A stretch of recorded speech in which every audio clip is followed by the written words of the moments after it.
ladies and gentlemen, and welcome back to Starladder Season 8, Day 7. I'm Zyori, solo casting for at least another game here. We've got Team Empire facing off against RoX.KiS. Now, we just saw the fan favorites, Team Empire, get taken out by Virtus.Pro. Pretty convincing win by Virtus.Pro, as I mentioned before. Empire with a couple of problems with that draft. So we'll see how they fare here against RoX.KiS. Now, RoX.KiS, a very powerful team as well. Scandal, Go Black, Biz, and Sadoy. All very, very prominent players. Is that the right word here? Very, very skilled indeed. I don't know who U_U is, though. I don't know if that's a stand-in, if that's... it's got to be somebody under a silly name. I know there's nobody named UU. That's probably Yol as UU right there. I'm just glancing at their roster under a silly name. It may update once we get into the match here. Again, thank you for joining us here on Beyond the Summit. It's a pleasure to solo cast for you fine people today, and I'm enjoying this fine debate between Abaddon, Abaddon, a Photic Shield, a Photic Shield. Radiant team pick. I love it. It's good stuff, guys. Keeping me on my toes. Let's talk about this draft a little bit. Empire going to ban out Elder Titan and the Lich. RoX.KiS going to ban out Doom as well as the Timber Saw. Maybe RoX.KiS watching that last game. Still not worthy of a first ban, in my humble opinion. I imagine RoX.KiS got to be tempted to grab the Venomancer here. He's still in the pool, and he has been that kind of first pick, first ban material support that everyone's been so afraid of. A couple of other scary heroes left in the pool here as well. Visage going to get first grab by Team Empire. Can't say I'm too surprised about that, but Clockwork, another one we didn't see in the last game that I'm still a little bit surprised at, to be perfectly frank. We very well may see a bit of Clockwork action here in this game. No, RoX.KiS going to go with the Nature's Prophet, so both Clockwork and Venomancer are going to make it into the second wave here of banning and picking, and that is going to be a third ban Clockwork coming out from RoX.KiS. Now, RoX.KiS did go ahead and first pick that Pugna, then the Visage Gyro grabbed by Empire, and as I just mentioned, the Furion for the second pick there, fourth pick of the match total. Now, Pugna first pick is kind of interesting. We've talked about Pugna a fair bit, a very powerful hero in his own right. That Nether Ward, very powerful indeed. And Nether Blast, a pretty damn annoying spell as well. As we've said many a time, with Pugna, it's not a matter of will he push your towers, it is simply a matter of when.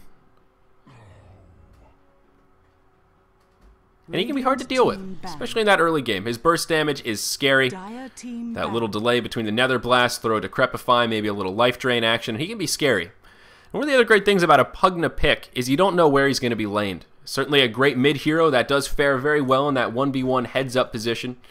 But one of the more popular type strategies we've seen, I suppose, is that position 1 Pugna in kind of an aggressive tri-lane, where they forego the experience, get him a little bit of early gold farm, and just try to go with that killer tri-lane, knock down the opponent's tower kind of as quickly as possible, take that gold, grab an early Necronomicon, and then just let the pushing power begin.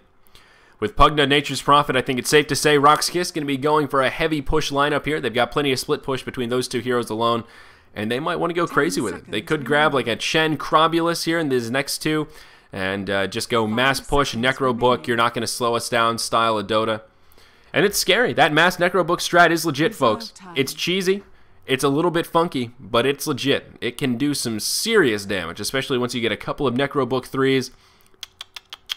Not something that you want to knuck if you buck with, if you know what I'm saying. Team Empire are going to ban out some of the tanky heroes here. They are going to ban out the Treant Protector there, as well as old Bristleback. We talked about Bristleback a little bit in the last game. Very irritating to deal with. But the two Poison guys going to be left in the pool here. Venomancer will be third picked by Empire. Can't say I'm remotely surprised by that. And Veno Visage. In my opinion, the two best supports available right now. Crystal Maiden, she's up there. She's a good one as well. But Visage and Veno, so powerful. The birds that persist through death. Just the amount of early game pressure and presence they have about the map. Veno with his ability to scout around his area with the Plague Wards. The amount of damage he puts out. The immense slow from the Venomous Scale. He's got it all, baby. No surprise to see the Venomous Hydralisk-esque thing rise in popularity here. RoX.KiS going to have a lot of options. They're going to go for the Earthshaker. So I think it is safe to say this will be a position 1 Pugna.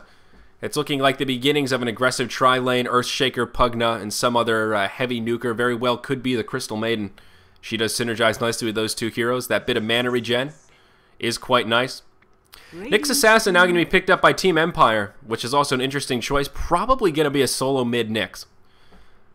Obviously, Nyx Assassin sort of known as that support hero, but with a Veno and Visage on the field already. Few doubts in my mind that Nyx Assassin going to be anywhere but a driving role. They're going to let him take the driver's seat this game here. Anubrakan going to have an option to show us what the bug life is all about after making his debut in a bug's life. We actually saw Nyx Assassin in that mid lane yesterday, I believe, when I was casting with Merlini. One of the great things about Nyx Assassin is he is basically the counter to Nature's Prophet. Does so well against that split pushing because you just don't know where he is. You don't know if he's on top of you. You don't know if he's somewhere else farming. And once he gets level 11, that Vendetta has such a short cooldown relative to how long you can keep it up. He can be pretty much anywhere, and that makes Furian's life a living hell.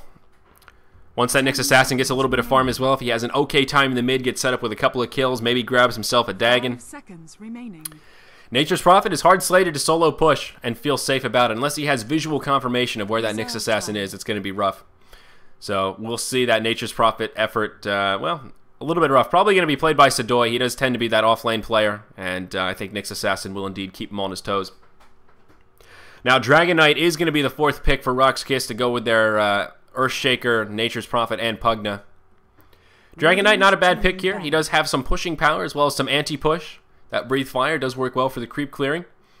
And of course, that Elder Dragon form, a great pushing utility item. Should be able to hold his own against Nyx Assassin, no problem in that mid lane. I do like the pickup here. Gonna add a nice bit of synergy to their team as well. Earthshaker is rather tanky, as he is a strength hero, but not nearly as tanky as that Dragon Knight to play that kind of initiator role, especially before that Earthshaker comes online, grabs himself one of those fancy blink daggers. See someone in chat talking about Leshrac. Very well, could be a Leshrac last pick for RoX.KiS. Would work quite nicely with their roster here. Chen was the final ban from Empire. Can't say I'm remotely surprised to see that. It's pretty obvious that RoX.KiS are going push heavy here. And Chen, another hero that would have worked nicely, though I didn't really see him picking up Chen, in all honesty. With a Nature's Prophet, he's going to want a little bit of time in the jungle, at least in the early stage. A little bit of a greedy lineup could backfire. I'd like the Lesh a little bit better. Big Lesh fan myself, one of my personal favorite heroes to play. Got the Lesh artwork hanging in my bedroom. Very good hero as well. A lot of stun crowd control they have on RoX.KiS between Dragon Knight and Earthshaker. I don't know why I said stun crowd control. What I really meant to say was not skill-based stuns. They've got targetable stuns, Earthshaker stun, pretty easy to connect with. The Sprout as well. Makes for easy Earth splits. Makes the life of the Leshrac a little bit easier. Reserve time. See someone in chat saying as well, it could be a solo mid Venomancer. Very well could be. We have seen Veno play that driving role. He does it quite well. 10 seconds. I'm trying to recall a time if we've seen a Veno versus Dragon Knight heads up in the mid lane. 5 seconds. And I'm tempted to say that I haven't seen it. It's going to be a Wind Ranger 5th pick for Team Empire. A great pick in terms of anti-push. Though I think a Puck would have gone a long way with this roster. Something like a Puck does synergize nicely with that Gyrocopter. Also, Lifestealer completely ignored in this match. Kind of an interesting choice. Gyrocopter always a good hero against the push strat, and there it is, Enchantress going to be that final pick. So maybe RoX.KiS would have liked that Chen. Perhaps I underestimated them a bit.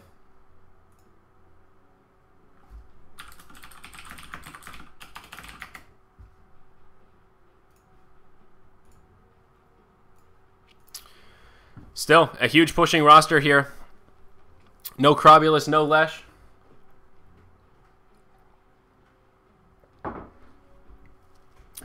Going to be an interesting match. I don't know, looking at this roster, I can see this game going either way, in all honesty.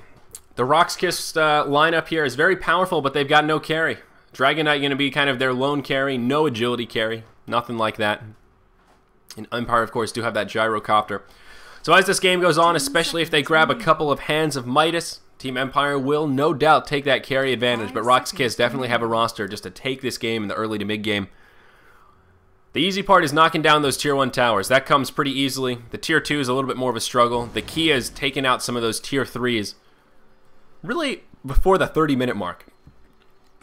That's a pretty good, just rough time frame.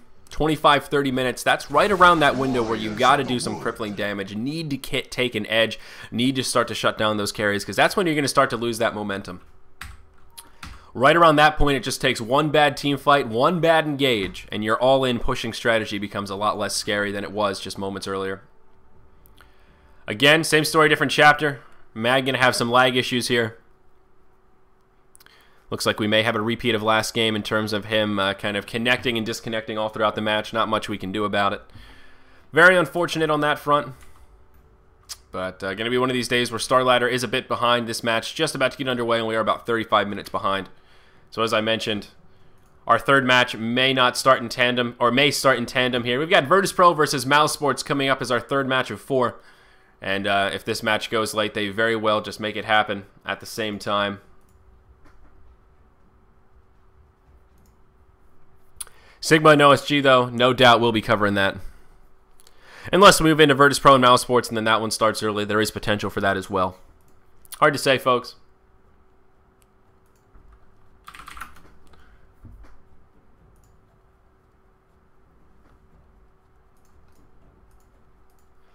So interestingly enough, we were talking about, is it going to be Veno? Is it going to be Nyx Assassin mid?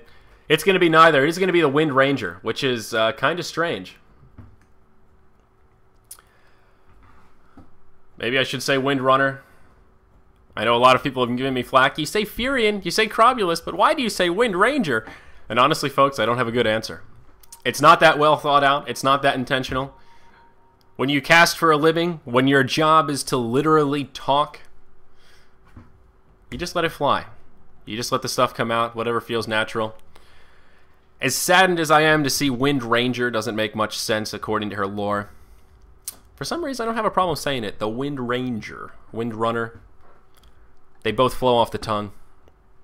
I really don't have a good answer for you. I also like Warcraft lore, you know, so Furion. Kind of cool. That's why I like Crobulus. It's also just a cool name. Crobulus. So let's check if UU here actually is Yol. I believe it is. If it's not, I'd be very surprised. Whoops. Meant to look at the Steam profile there. And it is indeed. That's going to be Yol. I tend to call him Y'all. Hey, Y'all. Y'all plays a good enchantress. But I believe it is actually pronounced Yol. Sorry, Yol. You're just one of those names that my American accent doesn't do well. Straight trucking. Y'all trucking. You know, we should start a trucking company in America. Y'all trucking.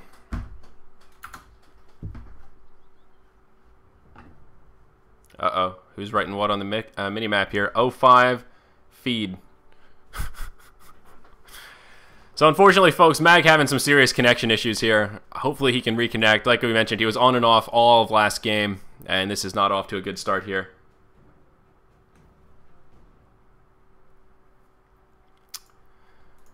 Scandal going to be mid, no doubt, here on the Dragon Knight.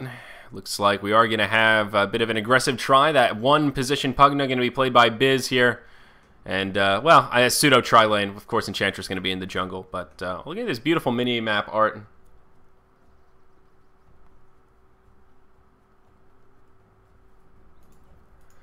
Of course, Sidoi going to be in the off lane here. So let's try to make sense of these lanes. Looks like Empire do want to try a 2-1-2. The Visage Gyrocopter in the top lane, Resolution mid on the Wind Ranger. So that means a Nyx Assassin Veno bottom lane. Now this is sort of an interesting laning setup. At face value, I like it from Empire because one of my beefs with Veno is right now he's sort of the flavor of the month. It seems everyone is just picking Veno and running him in that kind of buddy system support. You know, just put him with the Visage, they roam around together as a little death squad, and I don't think that's where Veno shines. I think he really shines in that kind of duo lane solo support role. In a duo versus duo, I think Venomancer has an edge up over most other supports. So I like what Empire are trying to do here, but I worry a little bit. I think this bottom lane Nyx Assassin Veno are going to get completely shut down. I mean, Mag going to have a stun, they're going to have Gale, but this is a scary tri-lane. Again, pseudo tri-lane with the Enchantress, and I think they're going to struggle. Similarly in the top, Gyro Visage. They might be able to kill the Nature's Prophet as long as Sidoi doesn't go too far forward or do anything too crazy. He should be able to survive, just rotate into the jungle and get a good little bit of farm. Just get those early levels. Thanks. Do what he does best.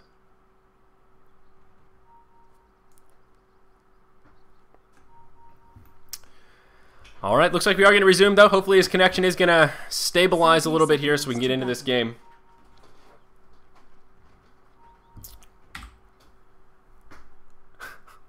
Sorry, just enjoying y'all's reaction to my y'all trucking. So, alright, let's go ahead and introduce our rosters here. Looks like we are going to get started. On our Radiant side, we do have Team RoX.KiS. In the bottom lane, going to have that aggressive tri-lane I was talking about. Go Black, going to be the one supporting on the Earthshaker here. Yol going to be supporting on the Enchantress. Of course, going to be in the jungle, moving into that lane to be nice and aggressive. Biz going to be on that one position Pugna. There's going to be an invisibility rune spawning in that bottom spot here at the 0-0 mark. And it will go the way of the Earthshaker, Mr. Go Black there. In the mid, Scandal going to be the one playing on the Dragon Knight. And of course in the top lane, that leaves Sadoy. Right now he is under Sado. Usually there's a Y there instead of the E. I think it's still pronounced Sadoy. I'm going to keep saying Sadoy. I know how much you guys like to criticize my pronunciation. Feel free to let me know. Maybe Sadoy's trying to rebrand himself. Sado is so much different. On the dire side, we got Team Empire up in the top here. Their 2-on-2 has really turned into a 3-1-1. And that means down to the bottom, poor Mag going to be left all alone here. He's going to get a nice spike carapace off. And he is going to survive that. Another blast going to come out. We'll harass him back, but I'm Next Assassin going to be in big trouble. Let's finish introducing these rosters here. Silent going to be the one on the gyrocopter up here on the top. Always Want to Fly going to be the one playing on the Visage. And we've got Venomancer. Stand-in ZLX going to be supporting up in the top lane as well. You see a little bit of lag. Yeah, it looks like I did drop a couple frames there during the pause. Not sure what that was about, but seems to have stabilized as well. Resolution going to be in the mid on the Wind Ranger. And of course that does mean Mag going to be in the off-lane Nyx Assassin here, and he's going to have a rough time. The solo Nyx Assassin going up against the Biz Go Black lane with the Enchantress nearby. He's going to be able to get a little bit of farm here. Sort of the same thing as the Furion. Just going to try and get last hits whenever he's pushed into the tower, maintain a little bit of lane control. The name of the game here in the long lane, especially in this match, is going to be just surviving, trying to get last hits wherever applicable. But mostly just not conceding those early deaths. That's what's really important. Sadoy going to be off to an okay start as well. He is level 2. Setting 2-1, Nyx Assassin 3-0. Pretty even across the sides here, though. Lane control not going the way of RoX.KiS. As we would expect, Pugna picking up a good bit of farm. And Silent doing A-okay up here in the top. Going to be sitting 8-3 to start things off. So I think these side lanes are going to be not so action-packed. Going to be a slow opener here to start off this match, as long as the off-laners don't make any silly missteps or pending any super aggressive runes. Resolution on this Windrunner going to be 14-4 up against the 7-1 Dragon Knight. So Scandal actually getting zoned out in the mid lane a little bit here, not farming as well as he would have liked. Nice power shotting action there coming out from Resolution. Bottles have come out, and they are being crowed. Actually, Dragon Knight does have a haste rune that he picked up in that top position. Oh, Mag. Gonna miss that Impale. Now, of course, one of the issues with Nyx Assassin right now is that they changed Impale to a skill shot. Used to be targetable, now you gotta poke it at the ground. Much easier to miss that stun. It's still kind of weird to see. You see people miss it and you go, oh man, is this guy a pro gamer? And then it's like, oh yes, it's actually a skill shot now. Not the easiest of abilities to land, not the hardest either, but still, when you see a Nyx Assassin, expect a couple of missed impales. Not much you can do about it.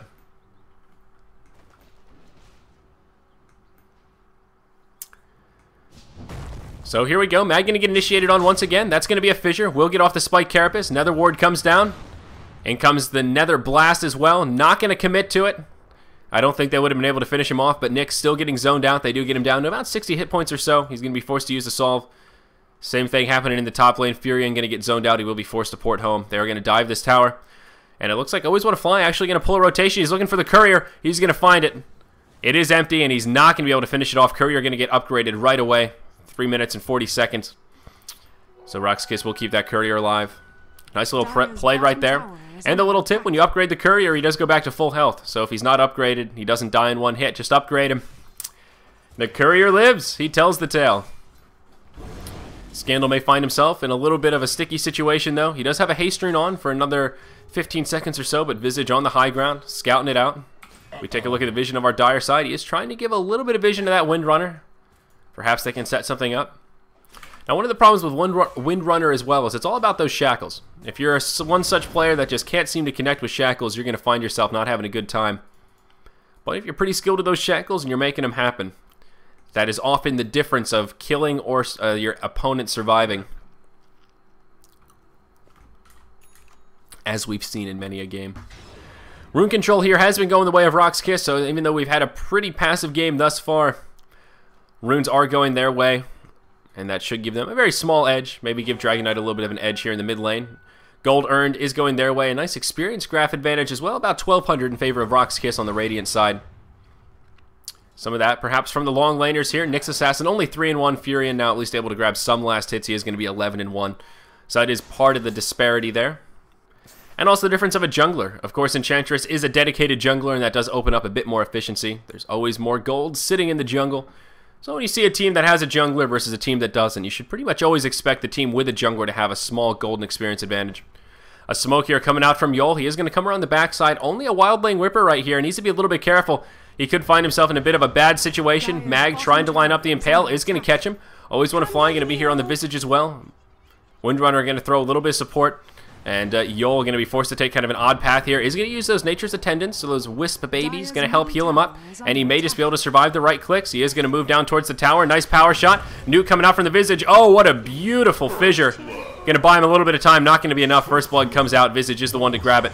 Gale does connect. Pugna going to way over commit. And I think Goblack going to be in some trouble here. RoX.KiS. Oh, what a disaster. That's going to be a 3-0 to start things off. Empire going to grab the first blood. It's going to go to their support, and then they're going to get a couple of additional kills. Always want to fly, just cleaning it up. I don't know what they were planning right there. You know, one of the things about Enchantress that makes her so powerful is her ability to grab those creeps early on. She's one of the only hero that can grab 2 creeps at level 1, so level 4 right there.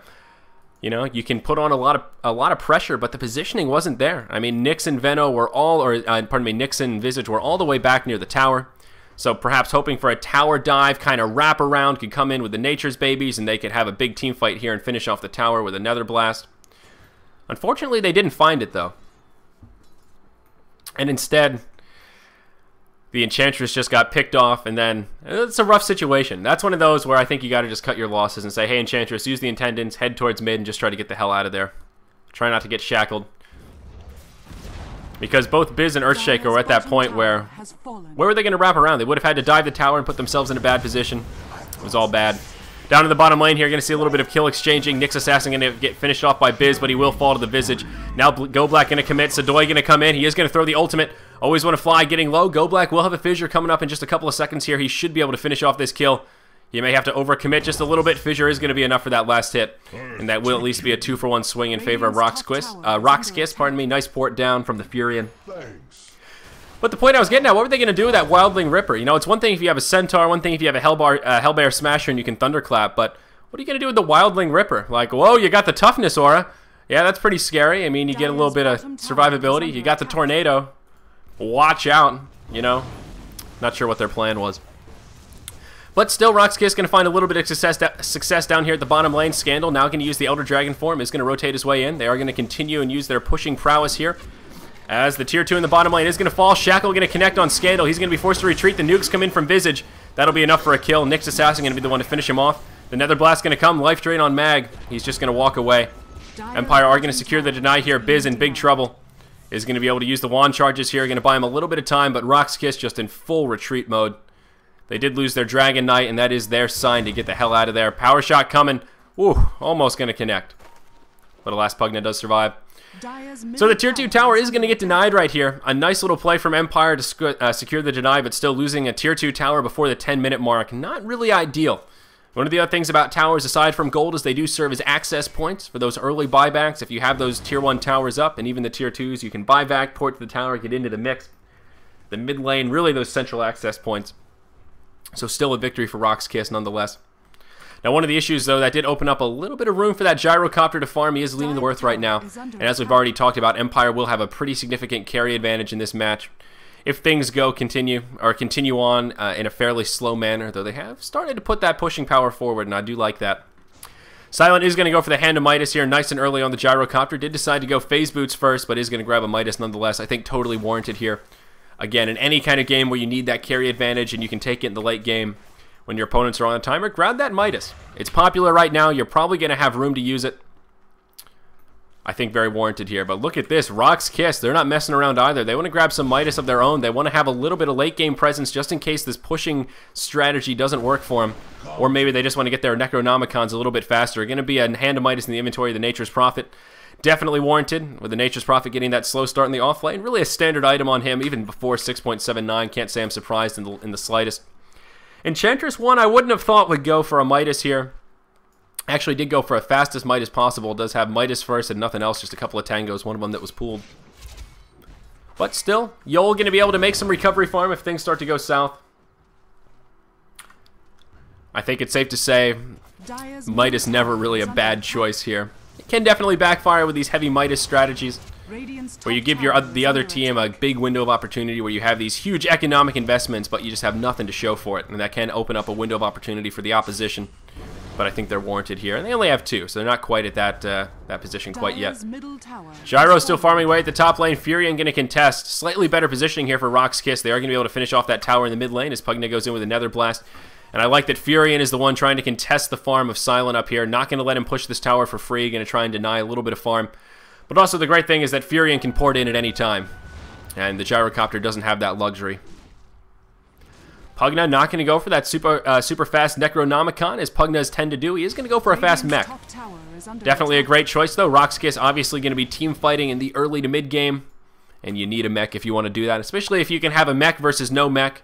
Doesn't look like anyone on Empire is in a big hurry to pick it up. Visage did go Medallion first. Although Scandal may find himself in a awkward position here. He is invisible for now. Hopefully no sentries come down, or this could be a bit rough for him.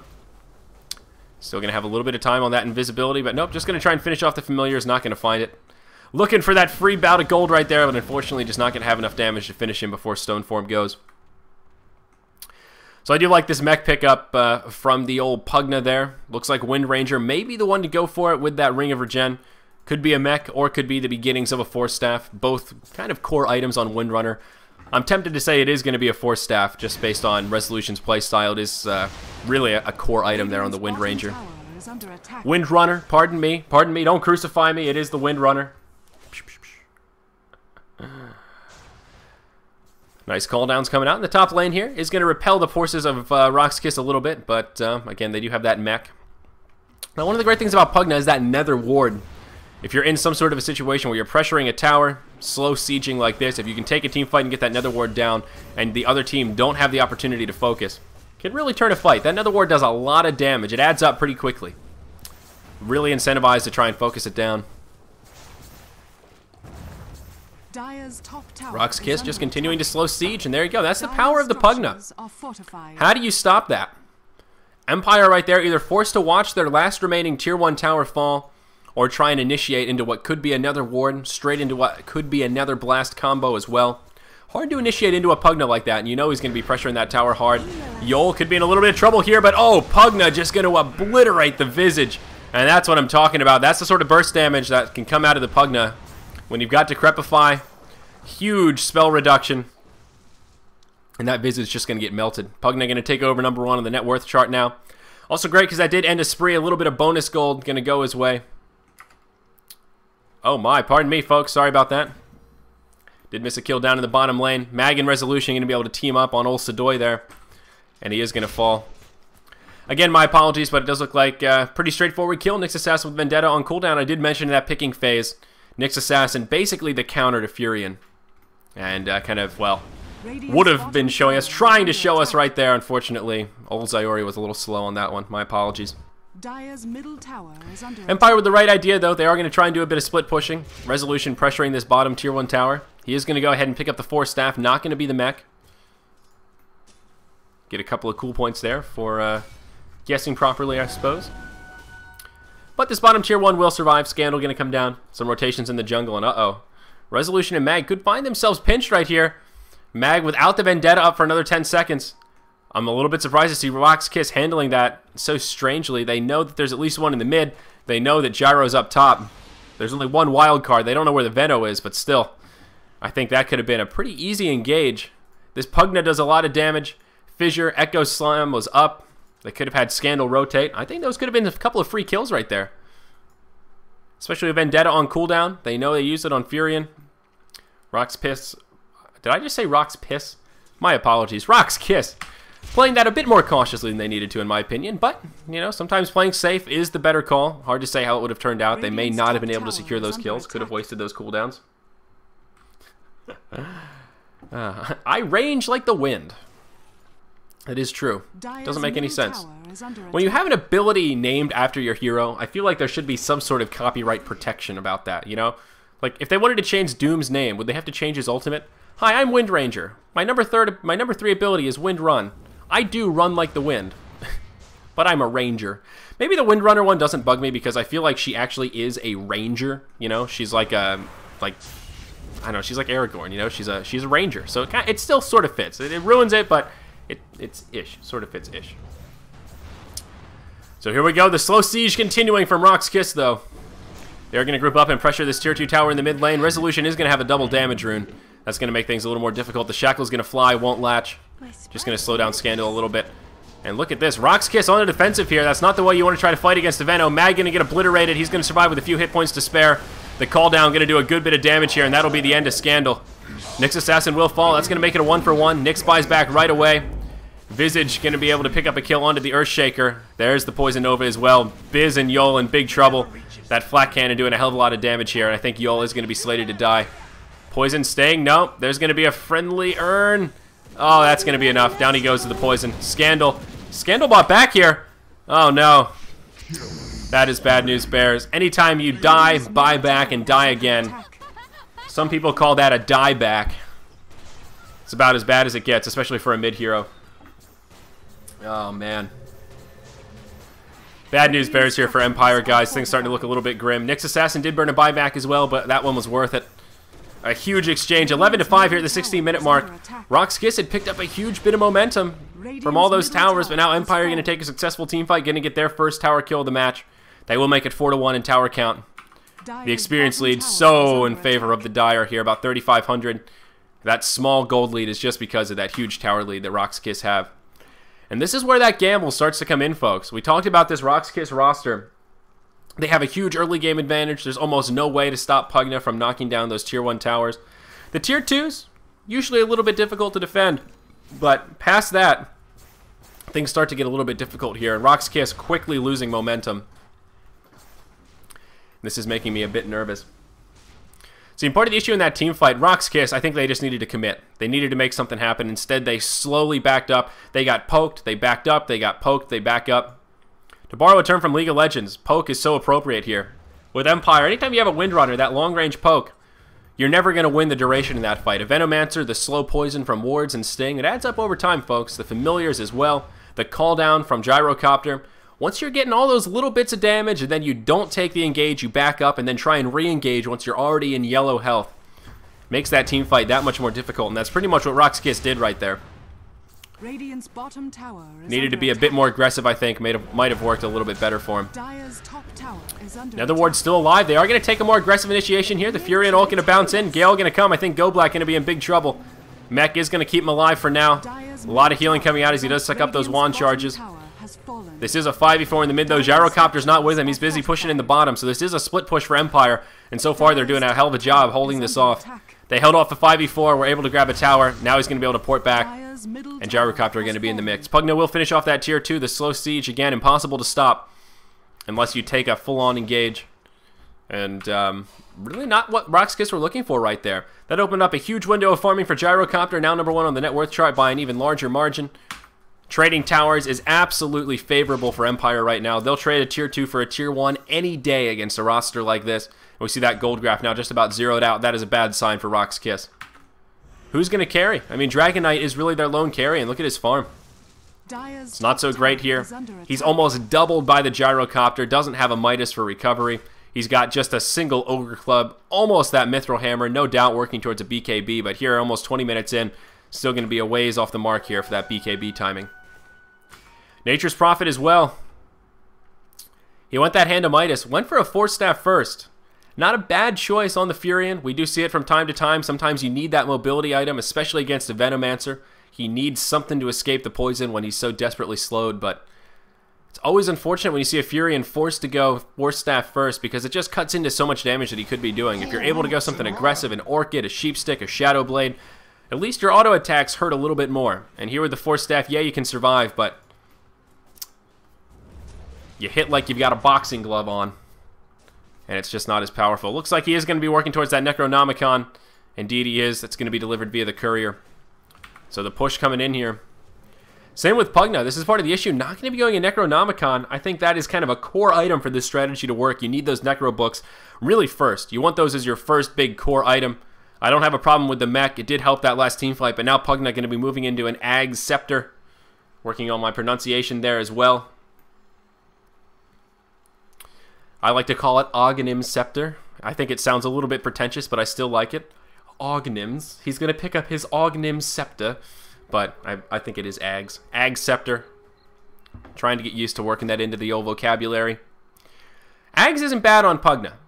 It's definitely not a bad item. Does increase the drain, gives you that really long cast range. Certainly a powerful item, but one that I consider for more of a kind of a carry-ish Pugna. That one position, I want to do a lot of damage, play that driving role. I need to get up kills. Ags on Pugna is generally not a build that you think of when you're looking at all-in push, especially here at the 20-minute mark is the second item.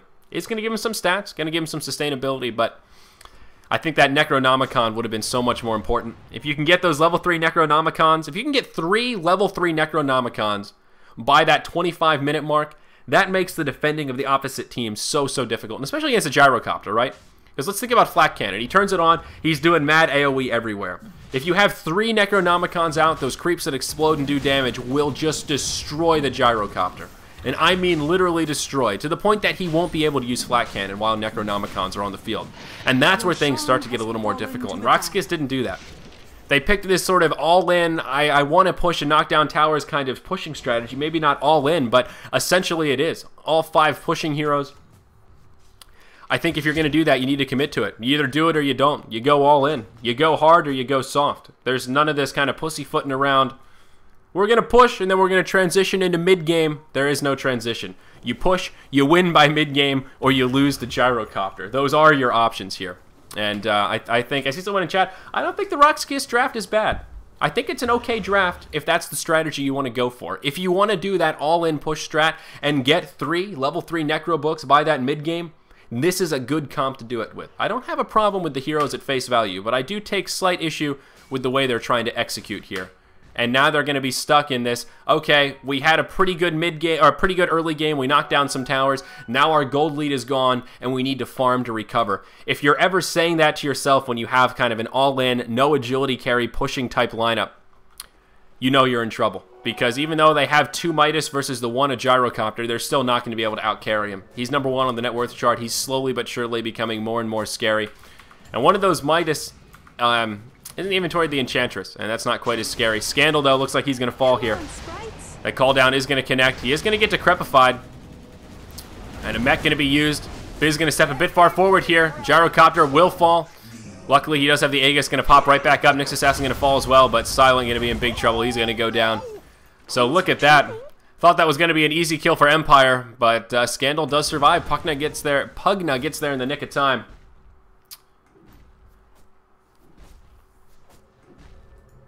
And they do survive. Nice hold from RoX.KiS. They did take a lot of resources. That was a 5-man bit of support, but still they get some very valuable kills. Need to kill that Gyrocopter. I was just talking about how good his farm is going to be. You really need those kills on Gyro. They're just so valuable at this point in the game. Big items are coming out on the Radiant side, though. Now DK going to be able to grab himself his BKB, finally, following that successful kill. And also our good buddy Earthshaker here going to be able to grab himself a Blink Dagger, pretty well timed. You're right around the 23 mark. Really not bad for an Earthshaker who does tend to take a little while to get online. Not a very high farm priority. He is the lowest on the net worth chart, but still going to be good news here. You're going to see a bit of back and forth. Veno going to connect to the Gale. That's the power of that life drain with the Scepter. The last remaining outer tower for Empire is going to fall in this slow siege. They're going to be very cautious not to overcommit with their Gyrocopter dead. And alas, they are going to take that tower and back up. So RoX.KiS got what they came for. This is what they need to do. They need to keep that pressure on. But, again, the Tier 2s are the easy part. I said 25, 30 minutes. They need to start knocking on the front door of these Tier 3 towers. They really need to make it happen. That timing window rapidly closing here as the items of Empire continuing to be more impressive. Gyrocopter, just about 500 gold off of that butterfly. That's always a scary time. Butterfly is a good item on Gyrocopter, especially when you're up against a team like this where they really have no MKB carrier, no one that's going to farm an MKB. A great choice. There is a lot of magic damage coming from RoX.KiS, don't get me wrong, but that's why he's got the BKB first, and now with those right clicks, they're just not going to be able to go toe-to-toe with Gyro. 35% evasion is just too much. He hits too hard at this juncture, and he's going to be hitting fast. Great item pickup indeed. Again, those Necro Books work pretty well against the Gyro. I wouldn't underestimate it. You can really zone him out of the game with those Necro Books. We see one Necro Book out. It is level 3 now in the inventory of Sadoy on that Nature's Prophet.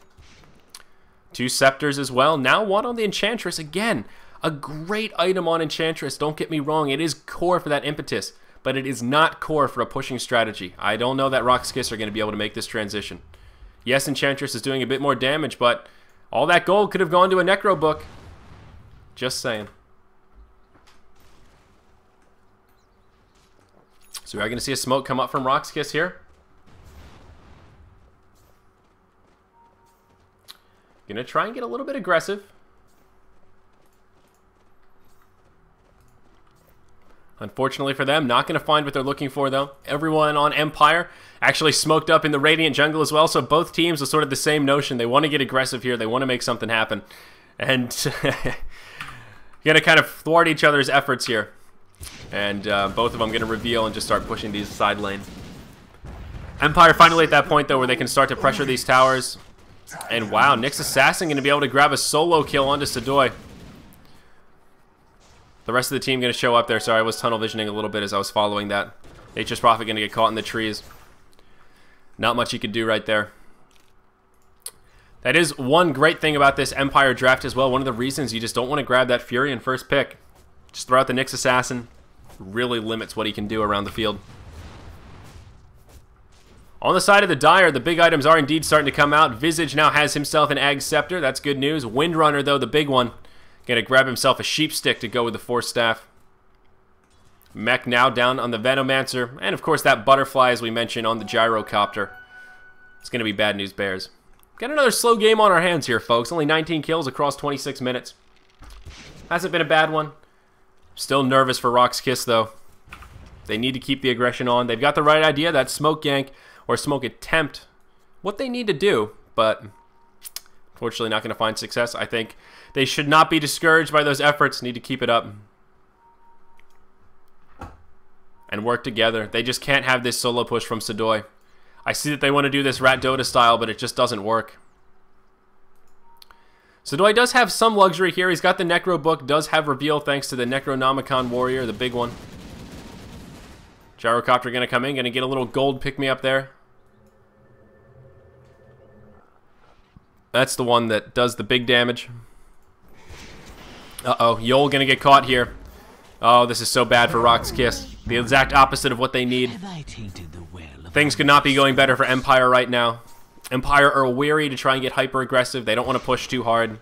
Again, RoX.KiS need to do crippling damage, but now they've just been sacrificing deaths about the map. It's the second sort of 5 versus 1 we found. And that is the #1 way to throw away this lead they've set up for themselves. Now Empire are going to be able to grab themselves this top tier 1 tower.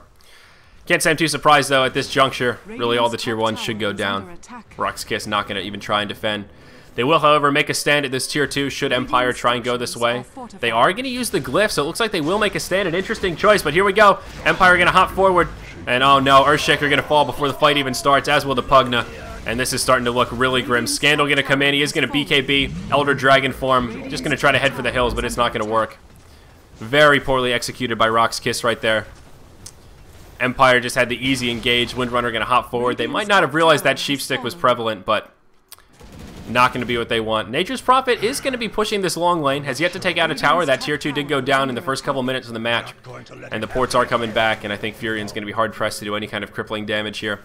They do force the buyback onto Pugna, and Empire just going to back out and defend their base, making the absolute right call right there. Exactly what they should have done, and now Sadoy going to be in big trouble. He is going to get sheeped. He's going to try to port out. The Shackle going to come. Going to latch onto the creep. Easy Shackle here for resolution. Not sure that he's going to have the damage for the kill, though. Doesn't have another interrupt. That Sheep Stick not going to be up. Not going to have the Force Staff either. A little bit unfortunate. If only he had a bit of support, could have been a free kill. But still nicely played by Empire. Oh, wow. Nyx Assassin going to get finished off by the Nature's Prophet. Where did that go about? That was just an ulti to finish him off. Wow, that was bad news bears for the poor Nyx. Playing with fire there. Still a nice little pick-me-up for RoX.KiS, but Empire is handling themselves so well. They pressure this tower. They dive it when the glyph comes out, pick up that easy kill to start things off on the Earthshaker. Pugna falls shortly after right nearby. Scandal, for some reason, porting to the Tier 1, walks all the way through the team. 3-for-0 exchange. They get 2 towers out of it. Then they force the buyback on Pugna. Now, of course, with the changes, that limits what Pugna can do. Any unreliable gold does not stick. Pretty much just need hero kills. So a lot of wasted potential farming time for that Pugna as well. Windrunner having a hell of a game. 5-0-7. Resolution really doing well on that mid Windrunner. Has a lot of great farm as well. Another 4,000 gold in the bank following that Force Staff and Sight device. Kind of curious to see what the old Windrunner here is going to grab. Could very well just grab herself a BKB, as it looks like it will be. Going to grab the Ogre Club and the Mithril Hammer. Was thinking she could go something a little bit more aggressive. We have seen Crit come out on Wind Ranger in games such as this, where they can start to play that later carry game.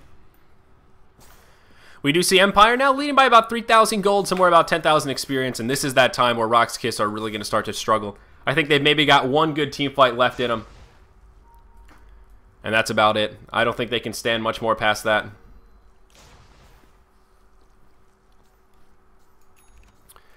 little bit unfortunate, but that's what happens when you take that pushing strategy. You got to make it happen earlier rather than later. A few other big items have come out, but Gyrocopter's farm is still quite impressive here. He's got that Butterfly, BKB, and now has some lifesteal to go with it, the Helm of the Dominator. Haste. But as we were talking about with those Necronomicon units, the damage goes to the person that kills it, not an AoE radius, so that's why Gyrocopter really struggles. But uh-oh, here we go. Gyrocopter going to walk into the whole team. He's just going to turn on that flat cannon as soon as the cooldown's up. And yeah, this is going to be a just disgusting walkover here. RoX.KiS. Oh, no. Looks like a good opportunity. It was a 5v1 on the Gyrocopter. We saw how much damage they did right there. The sustain from the lifesteal, just too much. Now Pugna going to be dead. He's not going to have a buyback. The Enchantress going to be dead. She won't have one either. Will be a 5v3 for the next 30 seconds trying to defend the base. No glyph available. They did burn it trying to defend that Tier 1 tower in the last push from Empire. This very well could be the last push of the game. Depending on how aggressive Empire want to be right here, they certainly have the power to just to push up and steamroll their way through, I think. But they may back up here. If we look at the current gold tab, they may just want to go shopping first, that Gyrocopter with 3.8k. Can certainly afford to buy something. Very well could be a Satanic following that Helm of the Dominator. Or could go for the Desolator, the item that I keep talking about here and have only seen one of in this series.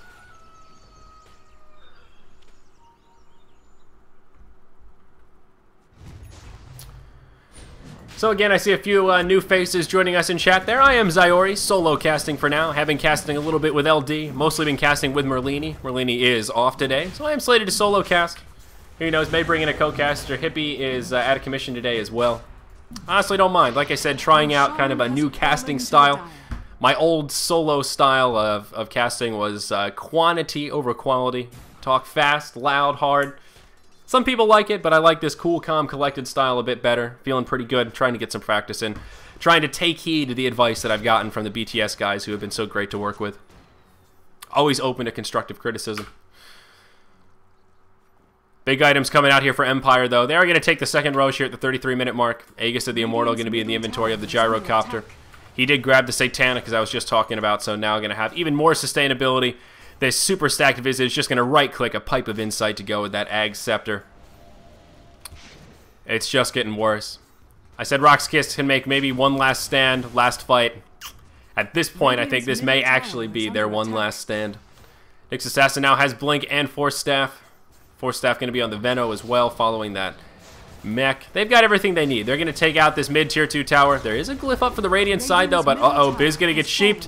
There's the initiation. The Shackle going to latch. Biz going to fall. Nothing he can do. Mech going to be used as well, just for good measure.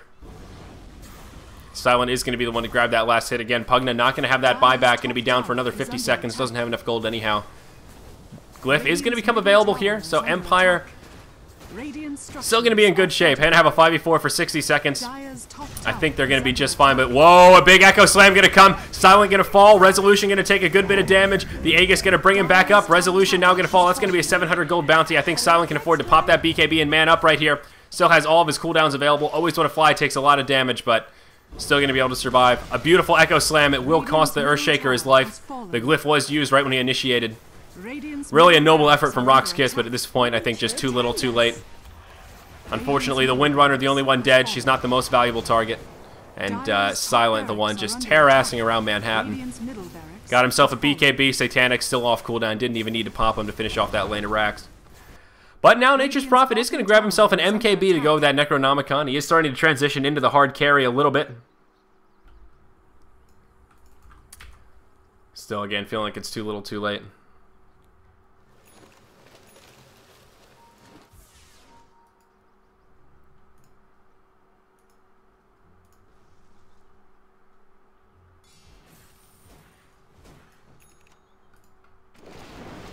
We'll see, though. RoX.KiS holding a little bit better than I thought they would. Empire also playing notably kind of passive here. Not as passive as they could be. They've been playing... I shouldn't say passive. That's not the right word. They've been playing appropriately, but they're not overcommitting. They took that lane of racks. Now they're just going to back up, recollect themselves, and go back to farming. But I think they have this one in the bag. The gold graph just continuing to go down in their favor, and I think it's just going to get worse and worse over time.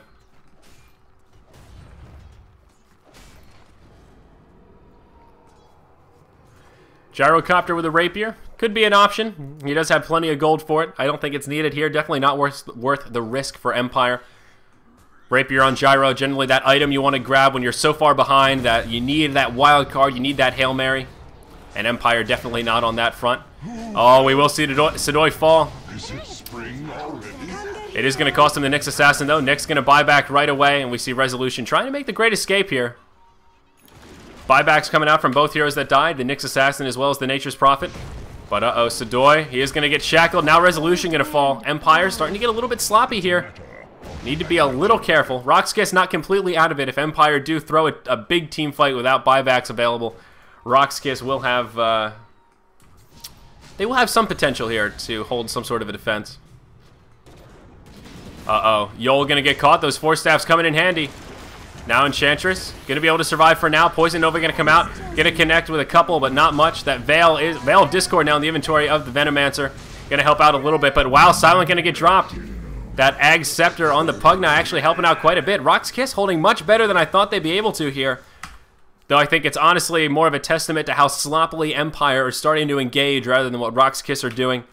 They're making that transition a little bit better than I thought. Scandal's been able to grab himself an MKB. Again, Goldgraph still holding steady for Empire. They're continuing to hold on to this lead.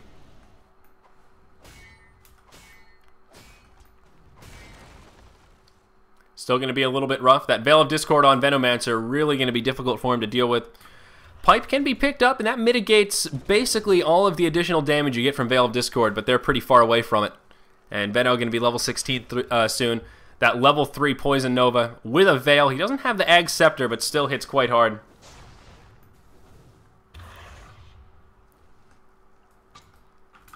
Unfortunately, that Poison Nova only connected with Pugna in the last engage, I think. Didn't do a lot of damage. At this point, Empire may be considering waiting for third Roche.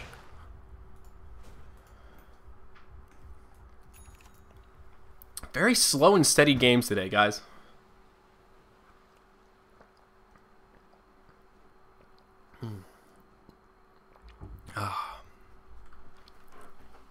Slow and steady wins the race. My money's still on Empire, though. Gyrocopter going to go ahead and grab himself a Daedalus. Can't say we're too surprised. That last item slot going to reserve it for something hard-hitting. MKB could have worked here as well, but Daedalus going to be just that raw damage. Not that true strike utility, but just the crit for some raw, big numbers. I like it. Visage going to be working his way towards a BKB as well. And it looks like Earthshaker actually here. Go Black. Well, he's got a point booster. Slowly but surely, I suppose. Still number 10 on the net worth chart.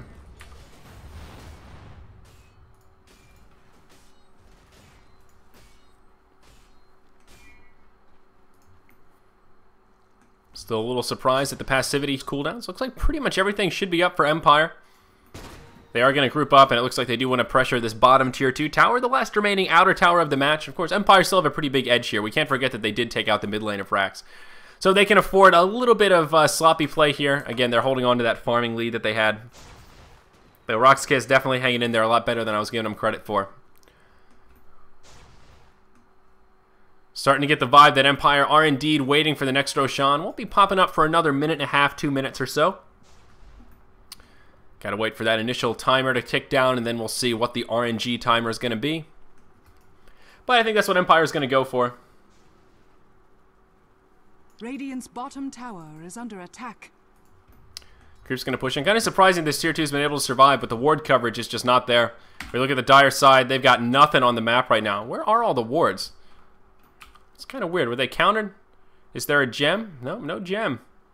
There is one on the side of the Dire, but right now we're looking at Dire vision, and they've got nothing. They've got a couple of plague wards down, but no wonder they're afraid to pressure this tier 2. I think if they could get a ward down up on the plateau here, could go a long way for them. We see the graph. Down here on the mini-map, they're going to be pressing forward. Looks like they want to do the old wraparound in the bottom lane with their smoke. They're going to try and make something happen here. It's all about initiation at this point, though. 40 minutes in, either side can take a team fight, depending on how the initiation is. If they can use that sheep stick to start things off, RoX.KiS may be a little bit hard-pressed. They're going to come in, RoX.KiS in full retreat mode. They know some sort of trickery is afoot. Resolution, going to blink forward, going to try and use the sheep stick, not going to find it. They are going to find it onto Biz, though. Pugna going to be the target of choice, it looks like. Mech going to come out. Mag going to try and venture forward here. He does have Vendetta on, but will be revealed a little bit. Pipe going to come out. And Empire basically going to take a successful team fight right there. They are going to walk away. No kills on either side, but Biz the one taking the bulk of the damage. And it looks like Empire will be able to slow push this bottom lane. I hope they don't back up and just go back to farming. That little team fight should be a testament to their power right there. They did definitely come out ahead. One of the sloppier engages. Still a lot of ults up. Call down is going to be on cooldown for a little bit. The familiars, no problem. They've got everything they need to slow siege this tower. Of course, Pugna's Q still works pretty well. So RoX.KiS are still a force to be reckoned with. And with any kind of room, they can slow siege as well. Empire just playing this so passively. A little more passive than I think they have to. But at this point, Roshan going to respawn. They're going to make the right call, and they are going to move. So they're going to head straight for the pit. Rosh going to be up in 5 seconds. Furion going to scout it out, though, for RoX.KiS, so they know exactly what's going on. The 5 of them going to be a unit moving towards the Rosh pit as well, and this is where things could get a little bit feisty here, gang.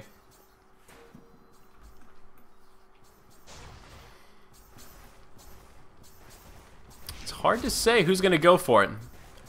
Especially at this point in the game, the Roshan pit can definitely be a bit of a death trap. The ward's going to start poking away at him, but not going to do much in the way of significant damage. Last game was much more scarier for Roshan, or much more scary for Roshan, but both sides have something that the other team doesn't want to tango with. Empire going to take this opportunity to move in, though, and RoX.KiS, they're just going to sacrifice it. They're going to hand over a free Roshan, and I would be a little bit wary to do that here, given the lead that Empire is maintaining in this match. It has plateaued, but it's a lead nonetheless. Now Gyrocopter going to be the one to grab that Aegis. Of course, that was third Rosh, so Chi's going to come into the inventory of the Windrunner. And now things for RoX.KiS will be a little bit more difficult. I think at this point, Empire should be in good shape just to push up and make it happen. I don't know. I can't imagine anything else they'd want to be waiting for at this point. They've got third Roshan, they've got Chi's, Aegis, they've got BKBs, they've got a Sheep Stick, they've got a Veil of Discord. I mean, Gyrocopter is basically 6-slotted at this point. We look at his inventory. I don't know what else he could hope for here. He's going to have Boots of Travel in the bank. Still has plenty of gold for buyback. Of course, once he burns the Aegis, he'll have the option for another slot. Could go for just another hard-hitting item. Again, I think Desolator could be okay. Double damage.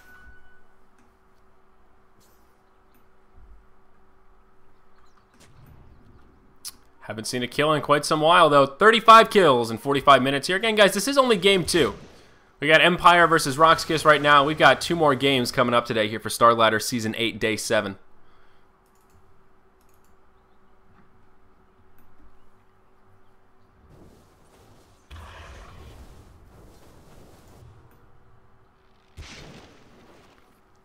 Slow and steady. Fortunately for Nyx Assassin, this is kind of when he starts to fall off a little bit. He does have that initiation power, but 2, 5, and 14. Best he can do is just hope for some good impales. That bit of burst damage he can put out, just not quite as significant as it once was.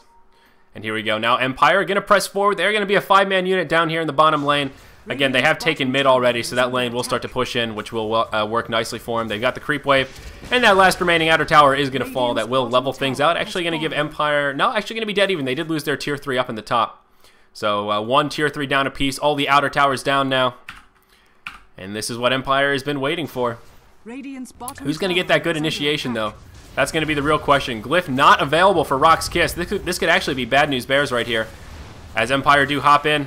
Fury and ult going to fly. Not going to do too much damage. Resolution going to be the one to take a little bit of it, but does have that cheese. Again, without this Glyph, this tier 3 tower is just going to fall. Unfortunately for Empire, they're going to have to wait for the creep waves. RoX.KiS do have enough creep clearing power that they will be able to continually slow down Empire, but just look at that small push, able to chip that much away from the tower. Here we see the pipe used preemptively. Of course, it does apply to the creeps. That will absorb a little bit of damage. We see the Nether Blast come out, and this tier 3 looking like it may fall. Silent taking a good bit of damage for that life drain. The Force Staff forward. Uh-oh, here comes the aggression. Still, no one down quite yet. The tier 3 tower is still alive. Someone should just poke it and finish it off. Scandal forced to head for the hills. Both sides continuing to be so passive. In come the familiars. That'll finish off the tower. Now things are going to get a lot easier for Empire when they want to commit to this.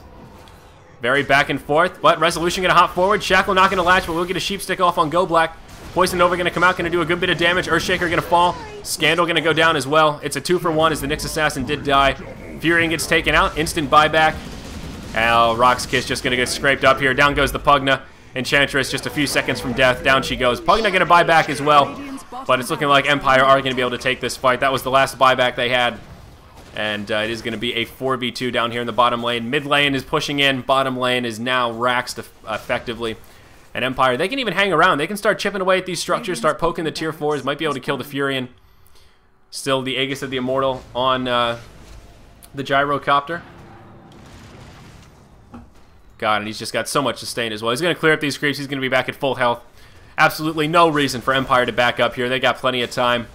Earthshaker going to pop back up. He did not get the Echo Slam off in that last fight, so he's going to have that cooldown, something that Empire are going to have to be cautious of as they do press up. But still, there's a Glyph available now for the Radiant side. That may buy them a little bit of time with their bottom lane of Rax. Though I think it may be just about time to tap out here for RoX.KiS. They can buy themselves a bit of time. Yep, there it is. The Glyph is going to get burned. Gyrocopter taking a good bit of damage from that life drain. The sustain just going to be a bit too much, though, as Empire get very aggressive. Mag going to hop forward, not going to connect with the Impale. BKB's coming out, and they will finish off the Earthshaker once again. I still don't think he got to use that Echo Slam. Nope, poor guy. The Dire now have mega creeps. Their Rax has fallen. As the announcer said, Dire now has mega creeps, and that's going to do it. A little bit surprised to see RoX.KiS haven't tapped out quite yet. At best, they can make one last stand, but what are they going to do?